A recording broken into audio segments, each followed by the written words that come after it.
Anong ibig mong sabihin na wala kang ibang maaasahan ngayon kung hindi ako lang? Nagpapatawa ka ba? Hindi, at wala akong balak na patawanin ka. Nasa na mga bodyguard ko? Nasa labas. Baliwala na wika ni Kate. Parang wala lang talaga sa'yo ang ginawa mo sa akin kanina. Dahil yon ang nababagay sa'yo. Napakuyom si Elmo sa kamao niya dahil sinasagad ni Kate ang pasensya niya. Ipagdasal mo lang na hindi pa ako gagaling. Bakit? Anong gagawin mo? Mapangasar na wika ni Kate sa kanya. Sa inis ni Elmo ay mabilis na tinawag niya ang kanyang mga tauhan. Ilabas niyo ang babaeng yan. Malakas na sigaw niya habang tinuro si Kate. Hindi mo na kailangan gawin yan dahil kaya kong lumabas. Mapangasar na wika ni Kate sa kanya. Napahawak naman si Elmo sa ulo niya dahil sumakit ito. Tawagan mo si Mommy. Muling wika niya sa kanyang assistant pero nakailang tawag na ito sa kanyang ina ay hindi pa rin ito sinasagot. Shit, nasan ba sila? Si Lola Mommy, tanong niya muli. Sinabi po ng sekretary ni Madam na nasa ibang bansa po sila sir. Sagot nito sa kanya. Kaya sa inis niya ay tinanggal niya ang dextrose na sa kanyang kamay. Agad siyang pinigilan ng kanyang assistant at mga tauhan niya. Pero hindi nakinig sa Elmo sa kanila. Kuya, anong nangyari sa'yo? Taka na tanong ni Ali matapos pumasok ni Elmo sa condo unit niya. Alam niya na kapag wala ang kapatid niya sa bahay at office nito ay nasa condo ito. Hindi mo ba talaga alam? Galit na wika nito habang humigato sa kama. Hindi. Ano ba kasing nangyari? Hindi natapos ni Ali ang tanong niya sa kanyang kapatid nang malakas tong umiyak. Taranta naman na nilapitan niya ito. Kuya, bakit? Ano bang gusto mo? Tanong niya rito. Dahil alam niya na kapag iiyak ito ay may gusto itong makuha. Nasaan si Mommy at Daddy? Iyak na tanong nito habang pinipigilan ni Ali ang matawa dahil sa itsura ng kanyang kapatid. Nasa ibang bansa, nagbakasyon. Hinayaan na lang talaga nila ako. Hindi talaga nila ako mahal. Muling ngawa ni Elmo na parang bata. Kuya, ano ba naman yung pinagsasabi mo? Agad na tumayo si Elmo at pinakita kay Ali ang bukol sa ulo niya. Nakita mo ba to? Alam mo bang may nanakit sa akin? Tapos sinayaan lang nila. Pakiramdam ko tuloy hindi niyo na ako pamilya at tinatakwil niyo na ako. Napapikit si Ali sa kanyang mga mata dahil sa sinabi ni Elmo. Halos kabisado na kasi niya ito. Dahil bata pa lang ito ay ganito na palagi ang sinasabi niya kapag hindi maibibigay ang gusto niya. Sino bang gumawa niyan sa'yo, kuya? Ipapapatay ko, galit na wika ni Ali. Kaya agad na namilog ang mga mata ni Elmo, mabilis din siyang napatayo at pinunasan ng luha sa kanyang mga mata. Kilala niya ang kapatid niya, kapag sinasabi nito ay talagang gagawin nito, katulad ni Elton. Ngayon ko lang pala naalala, princess, nauntog lang pala ako. Napakunot ang noon ni Ali, dahil sa narinig niya. Totoo ba yung sinasabi mo, kuya? Agad na tumango si Elmo sa kanya. Aalis na pala ako, ngiting wika nito sa kanyang kapatid. Nailing naman si Ali habang nakatingin sa pinto. Ayaw mo pala akong kausapin, ha? Agad na umuwi si Elmo sa mansyon nila at pumasok to sa kwarto ng kapatid niyang si Elton. Kinuha niyang damit ni Elton at sinuot ito. Pati na rin ang style ng buhok ni Elton ay ginaya niya. Humanda ka ngayon sa akin, ni sinawika niya at agad na lumabas. Tinungo ni Elmo ang pisina ni Elton matapos nitong malamang wala doon ang kakambal niya. Sir, tapos na po ba kayo sa meeting niyo? Tanong ng sekretary ni Elton sa kanya. Tinitigan niya naman ito mula ulo hanggang paa. Hindi na rin masama, lihim siyang napangiti habang tumango sa sekretary nito. Kumain ka na ba? Tanong niya rito, kaya natigilan ng babae. Hindi pa po, utal na sagot nito sa kanya. Gusto mo bang kumain? Isinuwi ka ni Elmo sa kanya. Sir, ayo. Namilog ang mga mata ng babae nang bigla siyang siili ng halik ni Elmo sa labi.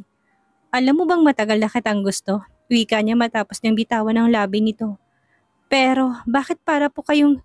Shh, ganun lang talaga ako. Kapag gusto kong isang babae, nahihiya kasi ako kaya hindi ko kagad ipinapakita sa'yo na gusto kita. Napansin ni Elmo na namumula ang pisngi ng babae, kaya malawak siyang napangiti. Gusto mo ba ako? Tanong niya sa babae habang mabilis na tumanguto sa kanya.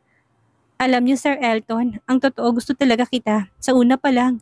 Lalong napangisi si Elmo dahil sa narinig niya. Mabilis niyang pinapasok ang babae sa loob ng opisina ni Elton at kagad itong pinasandal sa pader. Hinawakan niyang maselang bahagi ng katawan nito. Nang hawakan ng babae ang kanyang alagay kagad itong nilabas ni Elmo.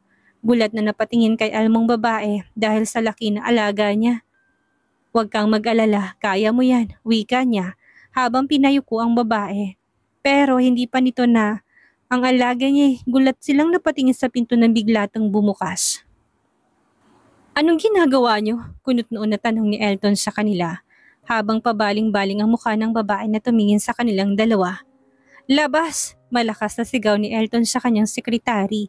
Kahit na nalilito ay kagad siyang lumabas dahil sa takot. "Ano na naman ba tong ginagawa mo?" Galit na wika ni Elton sa kanya habang nilapitan siya. "Akala ko nasa ibang bansa ka rin. Sagutin mo nga ako," sigaw ni Elton sa kanya. "Dahil hindi mo sinasagot ang mga tawag ko. Paano kita sasagutin? Alam mong busy ako at nasa meeting." "Wala akong pakialam kung nandun ka. Ang gusto ko, ako ang unahin mo." "Bakit? Napuruhan ka ba ng asawa mo?" Napakunot ang noo ni Elmo dahil sa narinig niya. "Alam mo pala bro, pero hinayaan mo lang siya, nasaktan niya ako." "Sige nga, sabihin mo sa akin kung anong gusto mong gawin ko sa kanya. Gusto mo bang itulad ko siya sa mga babaeng pinaglaruan mo?" Tanong ni Elton habang hindi siya nakasagot sa kanya. "Basta, gusto kong bigyan niyo rin siya ng leksyon. Katulad sa ginawa mo sa akin." "Para ano?" "Para sa akin siya ma-in love." Dumilim ang mukha ni Elmo dahil sa sinabi ni Gian sa kanya. "Nakakapanibago ka talaga," iling na wika ni Gian. "Lahat ng babae noon ay kayang-kaya mo.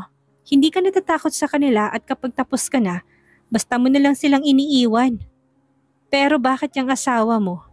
Mahal mo na ba siya?" Natigilan si Elmo dahil sa tanong ni Elton. "Anong mahal?" Natatawa na sagot ni Elmo sa kanya. "Wala namang masama dahil asawa mo siya.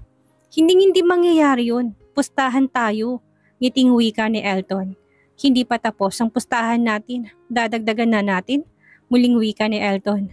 Basta, hindi ako iibig sa babaeng yun," wika niya at tinalikuran si Elton. "Wala ka ba talagang balak na itago yan?" Napatingin si Elmo sa gitna niya habang napangisi. "Nabitin, kaya ayaw pumasok." "Bakit hindi mo ipasok sa asawa mo?" Inis na tinignan ni Elmo si Elton habang mabilis na pinasok ang kanyang alaga sa loob ng kanyang pantalon. "Kaya ka napalo sa ulo dahil sa katangahan mo." Muli niyang nilingon si Elton dahil sa sinabi nito sa kanya. "Alam mo? Bakit?" "Shit!" sigaw nito habang mabilis na umalis. Hindi naman napigilan ni Elton ang mapahalakhak dahil sa itsura ng kanyang kapatid. "Ang hirap mo talagang hagilapin." Gulat na napalingon si Kate kay Elmo na nasa likuran na niya. "Anong ginagawa mo dito?" Tanong sa kanya ni Kate habang busy to. Tinutulungan niya ang chef niya para maghanda ng mga pagkain. "Bakit ba ganyan ka magtanong? Asawa ko." Kunot noo siyang nilingon ni Kate dahil sa tawag niya dito. "Ayaw ko makipaglaro sa'yo ngayon, Elmo, kaya pwede bang umalis ka na?" "Tss, bakit ba hindi ka natutuwa sa tuwing makikita ako?" "Dahil hindi ka nakakatuwa," muling wika ni Kate sa kanya habang hinahabaan pa ni Elmo ang kanyang pasensya. Kailangan na muli niyang mapaibig si Kate at mahulog tong muli sa kanya. Ito ang gusto niyang ganti sa babae. "Tutulungan na kita," wika niya habang kinuha ang platong bitbit nito. "Hindi mo na ulit ako mapapaikot pa, Elmo. Kaya pwede ba umalis ka na?" Walang emosyong wika ni Kate sa kanya kaya naikuyom niya ang kamao niya. "Talagang ginagalit mo ko." Inis na tumalikod si Elmo kay Kate at lumabas to. "Hoy!" tawag niya sa isang waiter. "Bakit po sir?" taka na tanong nito sa kanya. "Akin na yung uniform mo." Gulat na napatitig ang waiter sa kanya dahil sa kanyang sinabi. "Po? Bingi ka ba? Bilisan mo na." "Pero sir, 1 million kapalit ng uniform mo." Gulat na napatingin ng waiter sa kanya habang napangisi si Elmo. "Ayaw mo?" Mabilis na umiling ang waiter at kaagad na hinubad ang kanyang uniform. "Eto, sayo na rin ang damit ko," wika niya habang inabot dito ang tseke. Hindi naman makapaniwala ang waiter sa nakasulat. Ang akala niya nagbibiro lang si Elmo sa kanya. "Anong order niyo, ma'am?" Ngiting tanong ni Elmo si isang babae. Maganda ang babae at ito ang dahilan kung bakit binili niya ang uniform ng waiter kanina. Napansin niya na namula ang pisngi ng babae habang napatitig ito sa kanya. "Bago ka lang ba dito?" Tanong ng kasama nito sa kanya. Agad na tumango si Elmo sa kanya habang inabot ang menu. Mukha kang mayaman, kinikilig na wika ng isa. Yan nga rin ang kadalasan kong naririnig. Pero hindi ako mayaman. Simpleng mamamayan lang akong nagtatraba. Elmo! Malakas na sigaw ni Kate kaya napalingon ang lahat sa kanya. Napakunot naman ang noo ni Elmo dahil sa ginawang pagsigaw ni Kate. Sino siya? Taka na tanong ng babae sa kanya. Hindi ko kilala, baka baliw, isang wika ni Elmo. Maiwan ko na muna kayo, paalam nito sa kanila. Saglit lang, napalingon sa Elmo sa isang babae nang pigilan siya nito. Pwede bang makuha ang number mo? Nahiyang wika nito sa kanya, habang mabilis na tumango si Elmo at binigay ang kanyang number. Anong problema mo? Bakit mo ako sinigawan? Galit na tanong niya nang makapasok siya sa loob ng kusina. Bakit mo suot yan? Galit na tanong ni Kate sa kanya, habang tinuro nitong damit na kanyang suot. Anong pakialam mo? Siguro nagsiselos ka, no? Ngiting wika niya habang napahalakhak si Kate. Dumilim naman ang mukha ni Elmo dahil ayaw na ayaw niyang pinagtatawanan siya. Tumigil ka kung ayaw mong baliin ko yung leg mo. Nakakatakot ka naman. Iling na wika ni Kate. Kung ayaw mong pagtawanan kita, sagutin mong tanong ko. Seryosong wika ni Kate sa kanya. Bakit mo suot ang uniform na yan? Binili ko to, napakunot ang noon ni Kate dahil sa sagot ni Elmo sa kanya. Binili eh, nagpapatawa ka ba? Mukha ba ako nagpapatawa? Hubarin mo ng damit na yan at umalis ka na dito. Bakit ko naman yan gagawin? Elmo, wag mo akong sigawan. Malakas na sigaw ni Elmo kaya napatingin sa kanila ang lahat ng staff na nasa kusina. Pupunta ako dito hanggat sa gusto ko dahil akin na rin ang restaurant na to. Nagpapatawa ka ba? Hindi, pero alam mo na akong asawa mo kaya ang pag-aari mo ay akin na rin. Napapikit si Kate sa kanyang mga mata dahil sa sinabi ni Elmo sa kanya. Nasa na siya? Tanong niya sa isang staff niya at agad naman itong tinuro si Elmo na busy sa pag-entertain sa mga babae. Mukhang may bago ka na namang pinaglalaroan, Elmo, wika ni Kate at kagad na umalis. Pinatawag niya may-ari ng uniform na suot ni Elmo. Gusto niya itong tanggalin dahil sa ginawang pagpayag nito na ibigay kay Elmo ang damit niya. Hindi napigilan ni Kate na ma-disappoint dahil sinayang itong trabaho na ibinigay niya rito. Alam ni Kate kung gaano kahirap makahanap ng trabaho pero sinayang lang nito. Ma'am, hindi na raw po siya babalik, wika ng sekretary niya. Kaya lalong nagtaka si Kate. Pero bakit? Dahil binayaran po siya ng asawa niyo ng 1 milyon. Hindi maiwasan ni Kate ang magulat dahil sa nalaman niya. Nadagdagan din ang inis na nararamdaman niya kay Elmo dahil sa ginawa nito. Inis na pinuntahan ni Kate si Elmo sa opisina nito. Pero nang buksan niya ang pinto ay natigilan siya nang makita si Elmo na may kalahalikan na ibang babae. Itigil niyo na muna yan, gulat na napatingin si Elmo sa kanya. Habang kampante itong naglalakad patungo sa kanya sa swivel chair at umupo. Pwede bang lumabas ka muna? Wika niya sa babae kaya umalis ito. Ano kailangan mo? Bakit hindi ka na lang naghintay sa labas? At bakit ka nakaupo dyan? Ikaw na rin ang may sabi na lahat ng pag-aari ko'y pag-aari mo rin. Kaya dapat ganun din ako, hindi ba? Ngiting wika ni Kate sa kanya. Ibang klase ka rin, iling na wika ni Elmo. Sinabi ko na sa'yo, Elmo, magaling din ako maglaro at kayang-kaya kitang sabayan. Wika nito habang tumayo. Umuwi ka ng maaga mamaya dahil luluwas si mommy at daddy sa bahay na muna sila at magstay at gusto kong ipakita sa kanila na maayos tayo. Wika nito habang inaayos ang kanyang damit. Isa pa, ang pangit naman ng type mo. Wika nito habang nakakainsultong ngumiti sa kanya. Ibig sabihin, pangit ka rin? Natigilan si Kate sa paglabas niya sa pinto dahil sa kanyang narinig. Anong sabi mo? Galit na wika nito habang humarap muli sa kanya. Ang sabi ko pangit ka rin dahil naging type kita noon. Pero wag kang mag-alala, noon lang yun dahil ngayon, tumahimik si Elmo at tinignan si Kate mula ulo hanggang paa. Lalo na tong katawan mo, iling na wika ni Elmo sa kanya. Akmang sasampalin siya ni Kate pero mabilis na nahawakan niyang kamay nito. Galit naman na lumabas si Kate sa pinto at malakas itong binagsak. Malawak na napangiti si Elmo habang muling pumasok ang babaeng kahalikan niya kanina. Umalis ka na dahil wala na akong gana sa'yo. Wika niya kaya habang galit na tumingin ang babae bago ito lumabas. Kuya, samahan mo ko. Napatingin si Elmo sa pinto at nakita si Jason. Bakit? Saan ka pupunta? Tanong niya habang pumasok to sa loob ng opisina niya. Bar, anong problema mo? Napakunot ang noon ni Jason dahil sa tanong sa kanya ni Elmo. Bakit kuya, lahat ba ng mga pumupunta doon ay may problema? Ibig sabihin may problema ka rin noon. Kaya ka pumunta doon? Tumango si Elmo sa kanya habang napaawang ang kanyang labi. Anong problema mo kuya? Babae, inis na hinampas ni Jason ang mesa niya dahil sa kanyang sagot dito. Seryoso ako. Ako rin. Basta samahan mo ko kuya. Bakit ba akong gusto mo? Ayaw mo bang dalhin si Jay? Ayaw ko. Ayaw naman akong payagan ng tikman yung babaeng sumasayaw sa bar. Malakas na napahalakak si Elmo dahil sa narinig niya. Pupunta ka lang doon para tikman yun? Oo, nakakainis dahil hanggang ngayon hindi pa ako nakakatikim ng pearl. Seryoso ka ba? Mabilis na tumango si Jason sa kanya. Pwes kung ganun akong bahala sa'yo. Ngiting wika ni Elmo at kaagad naman siyang napahawak sa kanyang ulo nang may biglang bumato sa kanya. Shit, sino bang? Natigilan siya nang makitang madilim na mukha ni Kate na nakatayo sa pinto. Hindi niya napansin na naroon pala ito at narinig ang pinag-uusapan nila dahil hindi sinara ni Jason ang pinto. Pero teka lang, ano naman kung narinig niya? Tanong ni Elmo sa isipan niya. Wala ka bang driver? Bakit kailangan akong maghatid sa'yo? Yamot na wika ni Elmo. Gusto niya na sana ang driver niya ang maghatid kay Kate pero hindi ito pumayag. Kailangan pa nating bumili ng mga sangkap para sa lulutuin ko. Ano bang silbi ng mga katulong natin? Mga magulang ko sila Elmo kaya dapat ako mismo mag-asikaso sa kanila. Napahinga ng malalim si Elmo dahil sa narinig niya. Magtatagal ba tayo doon?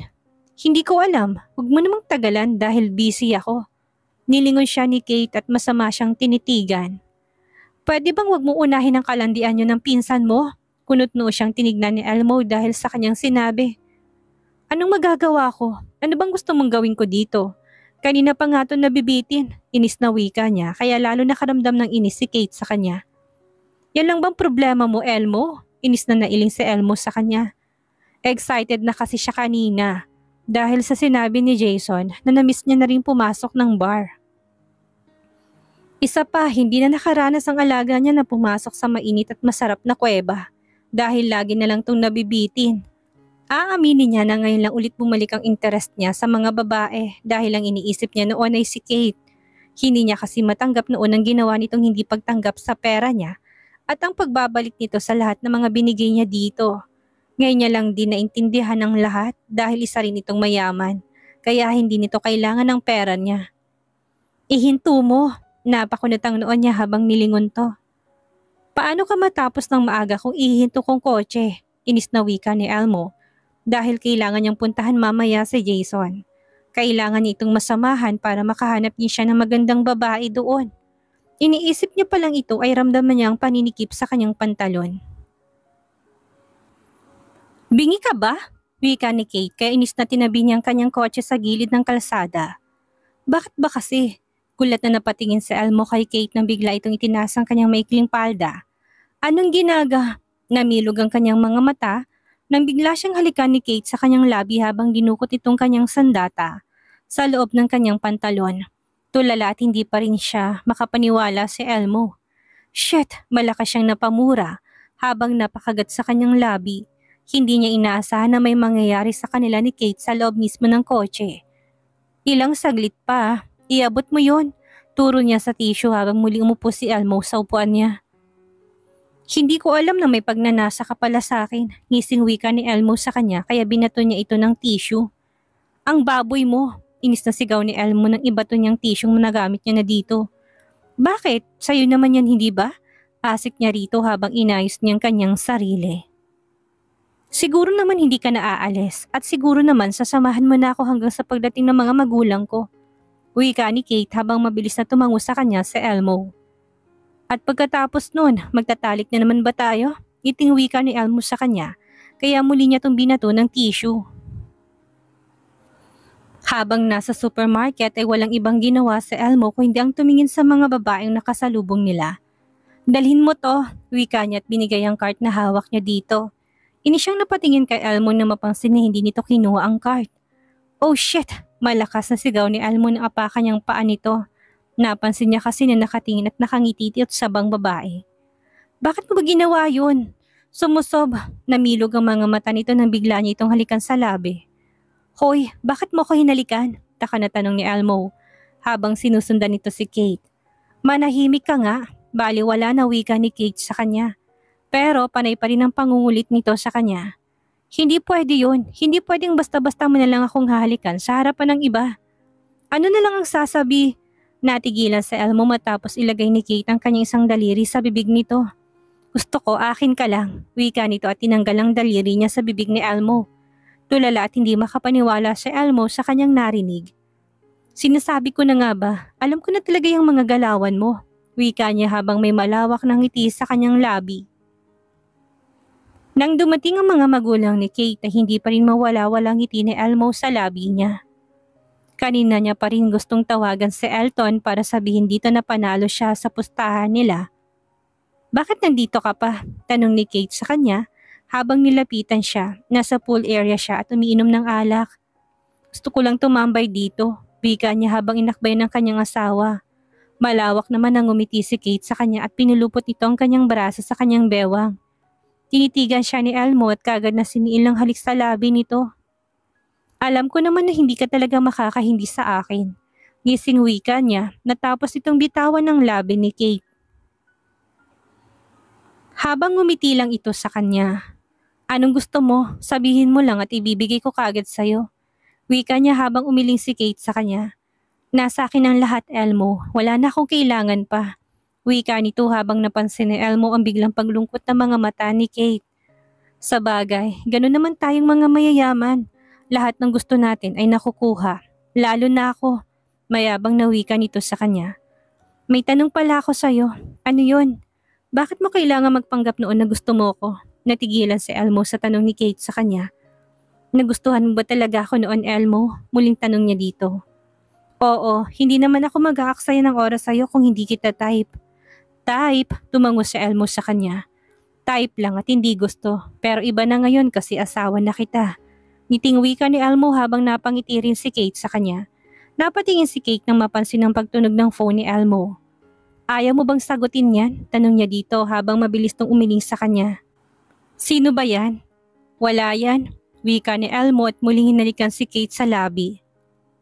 Good morning. Ngiting bati ni Kate sa kanya habang malawak na umiti sa kanya si Elmo. Wow, mukhang ang sarap naman ito. Ngiting wika niya habang upo ito sa upuan. Nilagyan kagad siya ni Kate ng pagkain sa kanyang plato bago tumupo sa upuan. Ang sweet naman ng asawa ko. Napatingin si Kate sa kanya at saglitong natigilan. Basta para sa'yo, ayoko kasi natitingin ka pa sa iba. Gusto ko akin ka lang. Lalong napangiti si Elmo dahil sa sinabi ni Kate sa kanya. Hindi niya akalain na lalambot ulit ito sa kanya. Huwag ka mag-alala, wife. Hindi na ako titingin sa iba. Sayo-sayo lang ako. Kumindat-kindat na sagot ni Elmo sa kanya. Matapos silang kumain na hinalit siya ni Kate sa isang restaurant nito habang siya'y pumunta na rin sa opisina niya. Ang mga magulang naman ni Kate ay kagabi pa bumalik sa probinsya. Hindi kasi sanay ang ina nito sa syudad kaya kagad na silang bumalik. Kuya, napatingin siya kay Jason habang nilapitan siya nito. Nailing siya dahil hindi niya akalain na aabangan siya nito ng kanyang pinsan sa parking area. Ano? Natatawa na tanong niya dito habang hindi may pintang mukha nito. Akala ko ba sasamahan mo ko? Hindi ako pinayagan ng asawa ko. Natigilan si Jason dahil sa sagot ni Elmo sa kanya. Seryoso ka ba kuya? Ano ba sa palagay mo? Kahit na, hindi ka naman ganyan. Dapat sinamahan mo pa rin ako. Isa pa, under ka na ba ng asawa mo? Napahinto si Elmo dahil sa narinig niya. Hindi. Ano ka ba naman? Alam mo na hindi yun mangyayari sa akin. Nakalimutan mo yata na ako si Elmo Wang Balusur. Ang matinik at tinitingala ng lahat. Nailing na si Jason dahil sa narinig niya mula sa kanyang pinsan. Huwag mo sabihin na hindi ka naniniwala. Kunot noon na wika niya. Ewan ko sa'yo kuya. Iling na wika nito at nauna na itong naglakad sa kanya. Hintayin mo nga ako, sigaw ni Elmo sa kanya. Sige na nga, sasamahan na kita. Napahinto si Jason at nilingon siya. Totoo ba yan? Baka bigla ka na namang matakot dun sa asawa mo. Ano ka ba? Hindi ako takot dun. Siya nga takot sa akin na takot siyang iwan ko siya. Ngiting wika nito habang muling naglalakad. Bro, malawak ang ngiti niya habang papasok ng kanyang opisina at si Elton naman ay nakaupo sa sofa. Bakit bang tagal mo at bakit magkasama kayo? Tanong niya kay Elmo at Jason. Hinintay niya ako sa labas, nagpaturo ka na naman ng kalokohan sa kanya? Tanong niya kay Jason habang mabilis tong umiling sa kanya. Siguraduhin mo lang. Bro, huwag mo ngang takutin yan, wika ni Elmo kaya napatingin siya dito. Good mood ka yata, wika niya habang malawak na napangiti sa kanya. Ako ang nanalo sa atin, mayabang na wika ni Elmo. Alam mo, hindi ka talaga mananalo sa atin, muling wika nito habang umupo sa kanyang swivel chair. Wala akong pakialam sa pustahan natin. Baliwala na wika ni Elton sa kanya. Isa pa, sigurado ka ba talagang mahal ka ng asawa mo? Baka sinasakyan lang niya ang kalokohan mo. Napakunot ang noo ni Elmo habang masamang tinignan si Elton. Sinabi ko na sa'yo, walang babae hindi nagkandara pa sa isang tulad ko. Ganon din kay Kuya Elton, Kuya Elmo. Kunot noon niyang nilingon si Jason dahil sa sinabi nito sa kanya. Anong ibig mo sabihin? Kasi kambal kayo at magkamukha, kaya kung may mga babae nagkandara pa sa'yo, ganon din sa kanya. Isang mukha lang naman kayo. Shut up! Hindi mo ba alam na mas gwapo ko sa kanya? Isa pa ang sabi ng mga babae, mas pogi ako. Inis na tumingin si Elton kay Elmo dahil sa sinabi nito. Tss, kayabangan mo. Bakit? Totoo naman hindi ba? Wika niya habang tumayo si Elton. Asikasuhin mo ng mga project mo bro. Huwag kang mag-alala. Kayang-kaya ko naman yung lahat. Yabang, ikaw dyan ka na lang ba? Baka mahawa ka pa dyan. Tanong niya kay Jason kaya tumayo na rin to. Inggit ka lang sa akin kasi nanalo ako. Natatawang sigaw niya habang palabas ng pinto si Elton at Jason. Hindi naman mawala-walang ngiti ni Elmo habang iniisip si Kate. Kinuha niyang kanyang phone at tatawagan na sana si Kate pero nakarinig siya ng katok sa pinto kaya pinapasok niya kaagad ito. Sir, nandito pong sekretary ni Mr. Smith. Wika nito sa kanya. Sige, papasukin mo. Sagot ni Elmo habang tinignan ng folder na nasa mesa niya. Good morning, sir. Agad na nag-angat ng mukha si Elmo na marinig ang malamig at parang musika na boses ng isang babae. Agad na nagningning ang mga mata niya nang makitang maganda at sexing dalagang nakatayo sa harapan niya. Good morning. Malawak siyang ngumiti habang mabilis na tumayo at inalalayan tong umupo. Tinawag niya ang sekretary niya at pinabili ito ng mamahaling bulaklak para sa babaeng sa kanyang harapan. Anong gusto mo? Tanong niya habang malawak na napangiti ang babae. Napapansin din ni Elmo na medyo nahihiya ito sa kanya, lalo nang halikan niyang kamay nito. Para talaga ako nananaginip, muling wika niya kaya napatingin ng babae sa kanya. Bakit po sir? Dahil nakaharap ako ng isang diwata. Napahalakak ang babae habang namumula ang pisngi nito. Hindi ko akalain na mahilig po pala kayo magbiro Mr. Belasur. Hindi ako nagbibiro. Ngayon talaga ako nakakita ng isang napakagandang babae. Alam mo ba, habang kaharap kita ay nakikita ko sa yung future ko, kasamang magiging anak natin. Gulat na napatitig ang babae kay Elmo dahil sa kanyang sinabi.